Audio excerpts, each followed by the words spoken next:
A CEO walks into Washington and asks for licenses, not for drugs, not for banks, for AI. That scene matters more than most of the ethics speeches that came after it.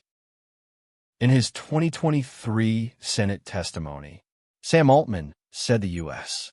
should consider licensing or registration requirements for AI above a crucial capability threshold, so before the public fully absorbed the moral language, the institutional language was already here. Permission, registration, thresholds. Then Europe put a price tag on noncompliance. Under the EU AI Act framework, some violations can run as high as 35 million euros, or 7% of global turnover. That is not a philosophy seminar. That is a market signal. This is where I think people read the whole debate backwards. They hear ethics and assume the argument started with conscience. A lot of the time, it starts when somebody sees a bill, a threat, or a power shift. I'm not saying the risks are fake. Fraud is real. Impersonation is real. Critical systems do need hard limits, but real risk and political use are not the same thing. The minute a technology moves from clever demo to budget line, the room changes. Nobody panics over a toy. They panic when a workflow disappears, a margin compresses, or a gatekeeper loses the toll booth. That is when the ethics language gets louder, not necessarily because the concern is false, because the stakes are finally large enough for power to care. If advanced AI stayed trapped inside a few labs, this fight would still exist. It would just sound smaller. You would get panels and essays. You would not get the same urgency around who may build, who may ship, and who must ask permission first. The public version of regulation sounds clean. Safety standards, responsible deployment, accountability. The private version sounds more like this. Who can still move after the paperwork lands? That difference matters. A giant firm absorbs compliance as overhead. A smaller team absorbs it as delay, legal review, reporting cost. In another month, it cannot afford to lose. This is why big players do not always fear regulation the way outsiders imagine. Sometimes regulation hurts them. Sometimes it hardens the field around them. If you already have lawyers, policy staff, audit processes, cloud leverage, and distribution, the rulebook is friction.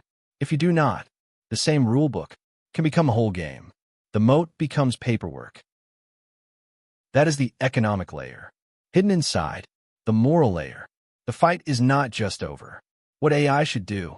It is over who gets to operate at scale once compliance becomes part of the product. Open models make that tension worse. A closed model can be metered. An API model can be watched.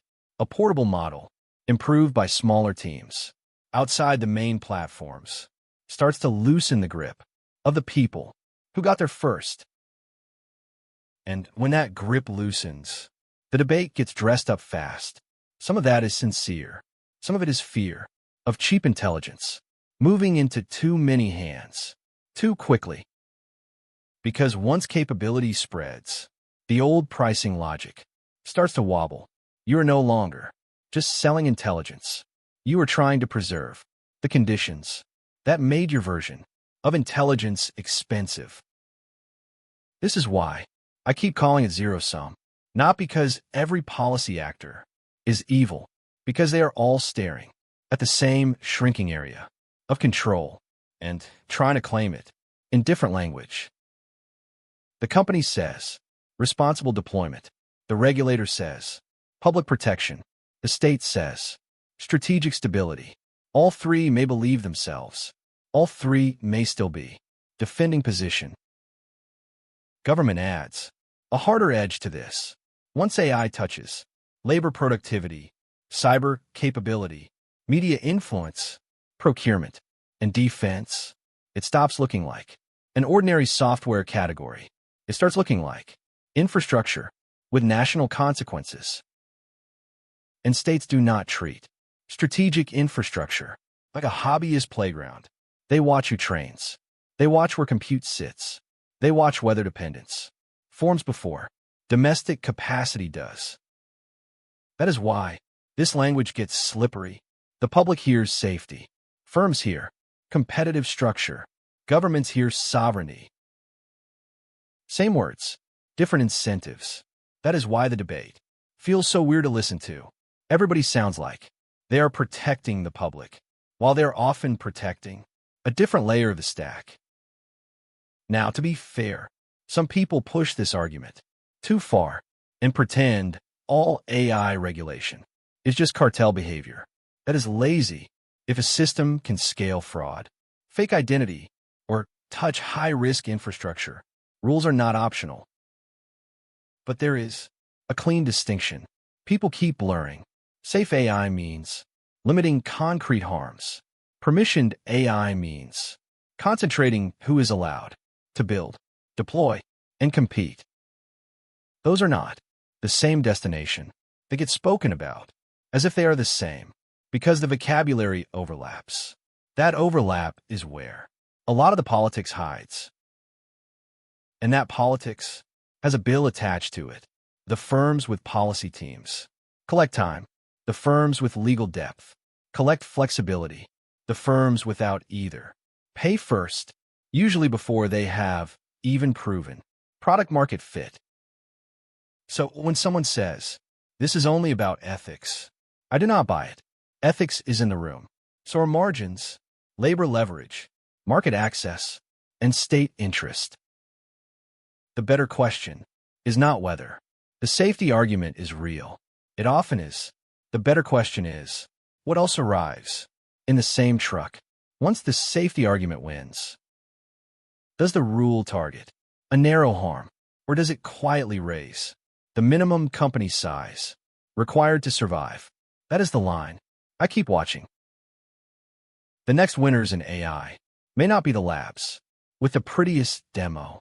They may be the players that can carry capability, compliance, and distribution at the same time without freezing in place. That is a different contest. It is not just model versus model anymore.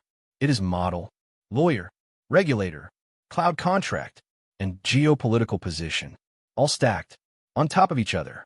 That stack is what turns an ethics debate into an economic fight. So yes, AI ethics is real. The harms are real, but the politics wrapped around AI ethics is also a struggle over who keeps the gate when intelligence starts getting cheaper. That is why I pay less attention to the slogan and more attention to access. Who can train? Who can deploy? Who gets reviewed, throttled, or grandfathered through? Because once intelligence becomes infrastructure, rules stop feeling like advice. They start feeling like borders. And in a zero-sum market, borders are rarely built by accident.